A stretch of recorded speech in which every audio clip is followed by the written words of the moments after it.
Welcome to Conversations with the Unseen. My name is Andy. And my name is Laura. And in December 2019, we began an amazing and completely unexpected journey, conversing with beings from the unseen world, which has totally transformed our lives. And here we are, after hundreds and hundreds of hours of conversations, doing what our non-physical friends have been encouraging us to do, sharing their message with others who may be interested. So let's dive in.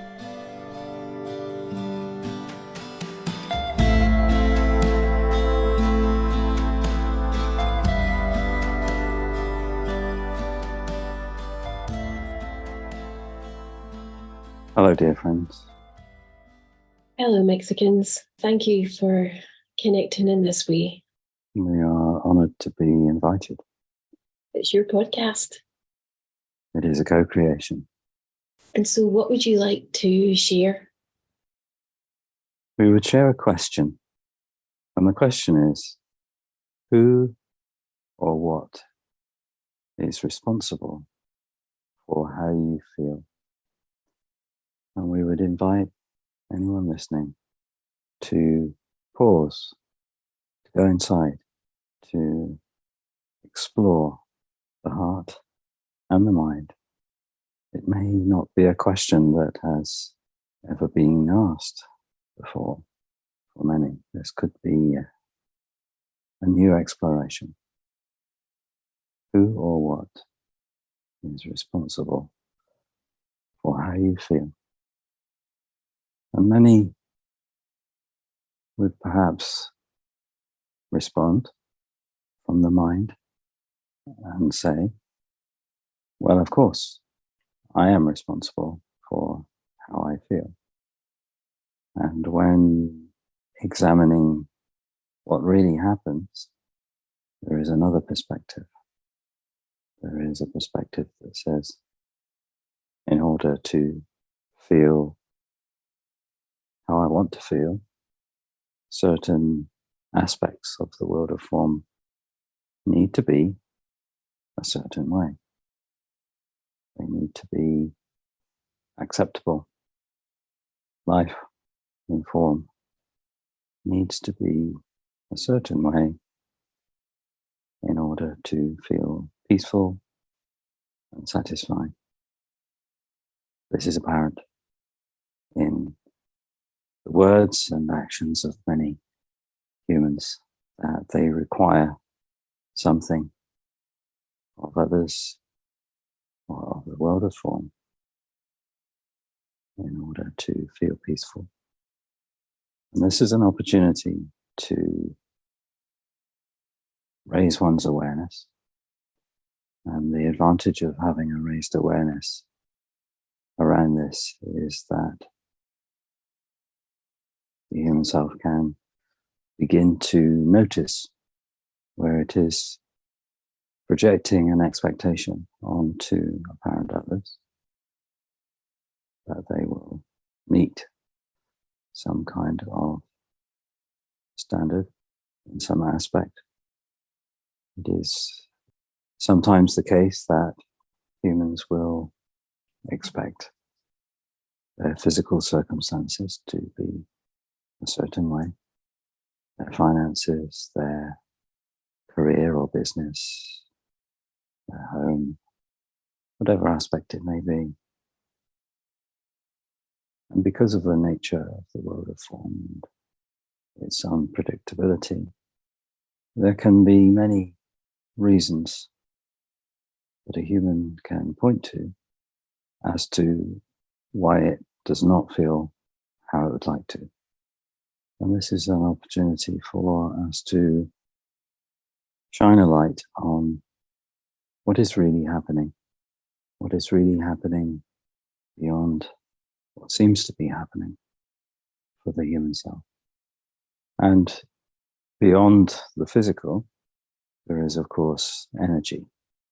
And the energy is responsible for creating the experience of the physical in order to have an experience of the physical that the human self would like to have. It is necessary to have an awareness of energy. And with that awareness, comes a responsibility, the awareness of what is creating the experience of the physical realm. And the responsibility, therefore, is not the physical realm, the relationships, the apparent others. That is not where the responsibility is for how the human self is feeling. What is happening is that the human self is perhaps unknowingly aligning with a series of stories, a series of beliefs about itself and the physical realm. These are the energies, and these energies play out in the physical. And so it is not the physical realm that makes the human self feel any particular way, although it seems like it. It is the human self that is creating the experience at the level of energy, and therefore is in the driving seat, is able to align with a different energy, to be more aware of energy, to be more conscious of what one is choosing, and to have that energy be what creates the physical experience. Not in a way that the human self can control the form, but certainly the awareness of energy and the awareness of what the human self is aligning with as a story, as a belief, the awareness that that is creating what seems to be happening in the illusion of the physical realm is what then puts the human self in a position to consciously create the experience. And there may be questions. How does one begin to make this shift? And we would say the human self is not capable of making this shift, but do not worry. The human self does not have to. The human self merely asks for help. There is an infinite and eternal non-physical you that is always available and always willing to assist the human character when asked. And so ask for guidance, ask for expanded awareness, and the inner being will respond. This is something that this human self has practiced over and over. And it's funny to notice how much of a trickster the ego, the programs, can be at trying to convince the human self, no, it really is that apparent other. It really is that situation. And so what I've noticed for this human character is that there are some occasions when it can see that easily and it can just look to the energy and choose another energy. And yet there's other examples this human self can think of where it has been quite ardent in its defense of, no, it really is the other here. And I'm chuckling because I guess I've practiced this enough times to know that when the human self, when the ego is really defending its position, that tends to be when there is the biggest treasure. And so the bigger the resistance, the bigger the treasure. And of course, there is a perspective that would be there is no big treasure and there is no small treasure, because that would be the human perspective. There is treasure. And it would be easy for the human self to believe that the treasure is having a more agreeable experience of the physical realm, to move from feeling that life in form is challenging in some way, some relationship or physical circumstances that are challenging, to have a raised awareness of energy, to consciously create in the energy the experience of the physical realm that is desired, would be the greatest benefit.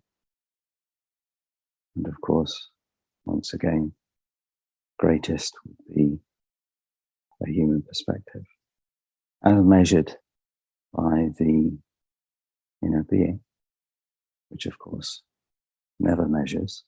If we consider what was the reason for choosing to have a human experience, there can be many reasons. To have an adventure, to experience contrast, to experience a body and the sensations that a body can provide. Ultimately, beyond all of that, there is the journey of becoming, the journey of awakening, the journey of raising one's vibration, the journey of living as Great Spirit in human form. That sense of oneness, that sense of connection with all that is, being part of something greater. And in the practice of turning inward, connecting with the world of energy, becoming more conscious, becoming more awake to the nature of the human experience, this can contribute towards the awakening. It can contribute to that journey of becoming, which is the greatest source of satisfaction for the human self and for the inner being who you really are. And so there is much more beyond to discover when a human begins to look to the energy, to look inward rather than outward to the world of form, to connect with that infinite self and begin to experience life in a very different way, knowing, or at least having, more of a sense of who you really are. The human self initially was reluctant to accept that the world was only ever mirroring its energy back, because that wasn't very comfortable for the human self. And so the human self was more interested in defending its position and making it about the apparent other. And once the human self was willing to give up that perspective and to realize that more freedom was possible in seeing that the world, including the body, was a mirror, it uses that as fuel for the journey of awakening. And it may not always be comfortable for the human self. It's not always comfortable for the human self. But the human self is more interested in the experience of freedom than being right about its judgments about apparent others, circumstances, events. And there is a perspective which would be where there is judgment, there is treasure. On the other side of the judgment can be like a prison. It keeps the human self boxed in, limited. Aligning with judgment, however harmless that may seem, however correct that may seem for the human self, is aligning with a perspective of knowing. To judge is to believe you know. And the prison is that of limitation. There is a lack of openness. There is a lack of willingness to consider that there is another way of experiencing that situation or that apparent other human. The judgment would not be universal. It is a very personal perspective. And for each person that has experience of that apparent other or that situation, there would be a different perspective, a different judgment, a different take. And therefore, the judgment cannot be universally true. And so the human mind is making up a story about that situation or that person. And that story is like a prison cell. It does not allow for anything else, any other possibility to be true. And so when you speak of freedom, letting go of judgment is one of the doorways. And it's such a lovely experience to feel the freedom after having felt the constriction of the limitation of the judgment. And wonderful to see other possibilities that just aren't possible to see when this human self is judging. And it's a practice. I think it was you that said the human mind is programmed, conditioned to think it knows. The human mind, the human character, the human persona is a set of programs. That is what makes up the experience. That and the sensory input, the limitation of perception through the five senses. And so that feeling that you describe is similar to being locked in a small, dark prison cell where things seem a certain way. The human self is only aware of what it is aware of in the darkened prison cell. The prison cell is the programs and the limited experience of what is really happening, limited by the senses. And the doorway to freedom is to walk out through the prison door, out into the daylight, and to walk to a hilltop, and at that hilltop to take in large breaths of fresh air, to look down on that prison cell at the bottom of the hill, a tiny, tiny prison cell, and then to move the focus from the prison cell to the horizon, as far as one can see from the hilltop. And this is the expanded awareness that we speak of. When you're in the prison cell and you don't know you're in the prison cell, you believe that everything you see through the senses and everything you think from the perspective of the programs is all there is, and it's true. And you can be quite certain because you have no other information to contradict it. And yet, to look beyond those limitations, to consider other possibilities, other perspectives, new information, a new perspective from the hilltop where you can see as far as you can see, and you can breathe more easily, and you have more light, and you have more movement. This is the difference in experience that is possible by simply being open to the possibility of there being more than the human self can be aware of in that current situation. And of course, there is so much more, always, than the human self is aware of.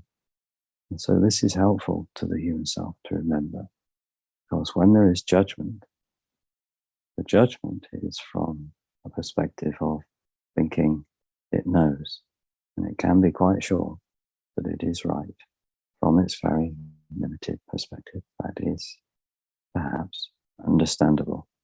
So the invitation to the human self in judging any situation or any apparent other human is to seek a broader perspective, and in doing so, to create greater sense of ease and freedom for the human self and choice about how to have the experience of being human from that greater sense of awareness, from that broader perspective. What's occurring is within the Andy and I's connection, the amount of times this human self has judged Andy and then also judged itself for judging Andy, and so being unwilling to look at it. And yet, when the human self has been willing to look at the judgments, what it believes to be right, and has taken that to the inner being for a broader perspective, now generally the human self can see that he's just been the perfect mirror. And the practice of doing that has and is creating a completely different connection between us, because I guess while the judgment is there, it's blinding the human self to what's actually occurring.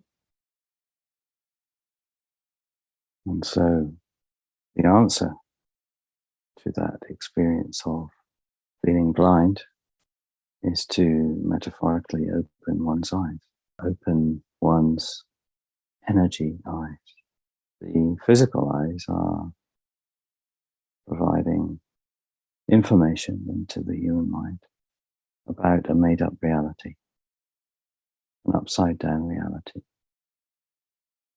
an illusion, a real enough experience, and a very distorted experience, not how the universe operates. I love that. The invitation to not see with the physical eyes, but with the energy eyes, as it were. Which will provide a very different perspective on what is happening. It will provide a sense of oneness, peace, willingness to allow apparent others to be as they are, willingness to allow the world of form to be as it is, knowing that the world of form is an energetic creation. For this human self to engage with the world of form at the level of form feels complicated and difficult. And when this human self engages with the world of form at the level of energy, it just feels so much simpler, especially when looking to the inner being for guidance. Simplicity, in contrast to a world of form that can be experienced as anything but simple, confusing, complicated, unfulfilling. And so we hope that this helps to bring some sense of clarity for those listening to the conversation. Thank you, Mexicans. Is there anything else you would say before we close? We flow love to you, to those listening. We encourage the mind to be open to other possibilities. And we wish you well on your adventure. Thank you, Mexicans, and I love you. Until next time. Until next time. You've been listening to Conversations with the Unseen. If you'd like to know when there's a new conversation available, then remember to subscribe and also to share it with others. If you'd like to have a written transcript of each conversation, then you'll find this on the website conversationswiththeunseen.com. And if you have a question you'd like us to ask on your behalf, or if you would like to join the mailing list, then you can also do that on the website conversationswiththeunseen.com. Until next time.